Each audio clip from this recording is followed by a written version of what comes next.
De nos jours, les Lévites ne sont pas une classe séparée, un peuple séparé, une association, une institution, une communauté ou quelque chose de semblable. Aujourd'hui, les Lévites sont ces enfants de Dieu qui accomplissent d'une manière spirituelle ce que les Lévites de l'Ancien Testament ont accompli. Ils sont les personnes qui sont l'incarnation de toute cette pensée et de tout ce dessein de Dieu et dont les cœurs sont donnés à cet effet. Celles qui sont préparées pour réagir contre tout ce qui menace et attaque sa pensée et son dessein. Et comme nous le voyons dans l'Ancien et dans le Nouveau Testament, il s'agit généralement d'une question de corruption. Corruption, dans l'Ancien Testament, les Lévites devaient constamment se sanctifier.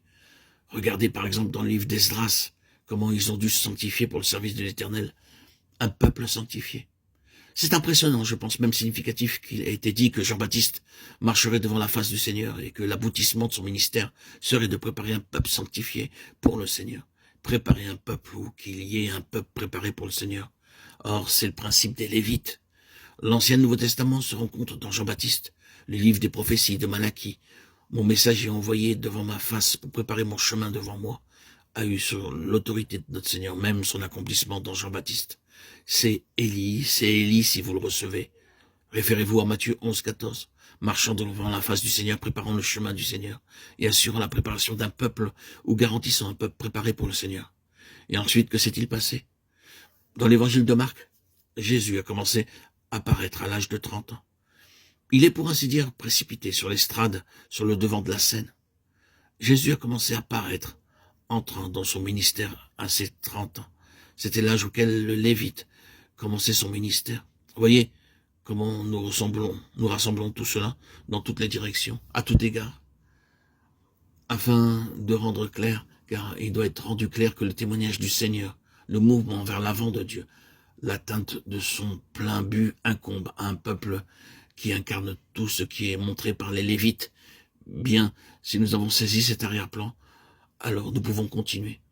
Un peuple sanctifié pour le Seigneur, mis à part pour lui, appartenant entièrement au Seigneur, est là, la chose que le Lévite ou les Lévites représentent en tout temps.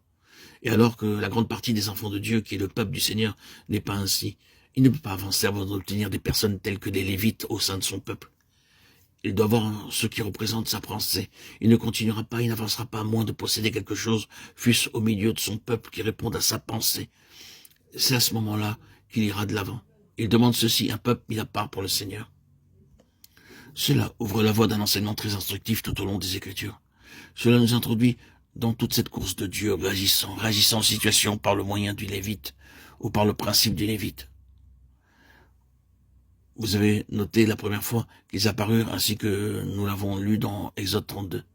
Regardez ce qui s'était passé. Moïse, étant monté sur la montagne, était trop longtemps absent pour la patience du peuple.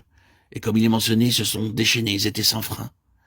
De toute évidence, sous le conseil ou les instructions d'Aaron, ils ont fabriqué un veau. En quoi? En quel métal? Le veau d'or.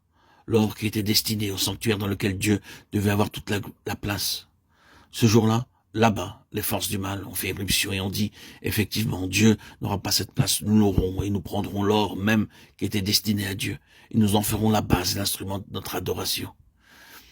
Il est très difficile, chers amis, de ne pas voir que ce qui se cache derrière tout cela est cette intrusion persistante, à tout prix s'il le faut, de ce monde maléfique, ce monde des ténèbres, des forces du mal, contre le trône de Dieu, contre Dieu possédant tout, et d'éloigner de Dieu ce tout, de le lui enlever. Eh bien, ce furent les Lévites qui prirent position contre cela. Ce sont eux qui, s'ils ont compris ou non ce que cela signifiait, nous ne savons pas, mais ce sont eux, les Lévites, qui ont réellement dit non, non, nous ne permettrons pas que quelque chose soit enlevé à l'Éternel. Le Seigneur doit avoir pleinement ses droits. Nous les défendons à n'importe quel prix. À n'importe quel prix.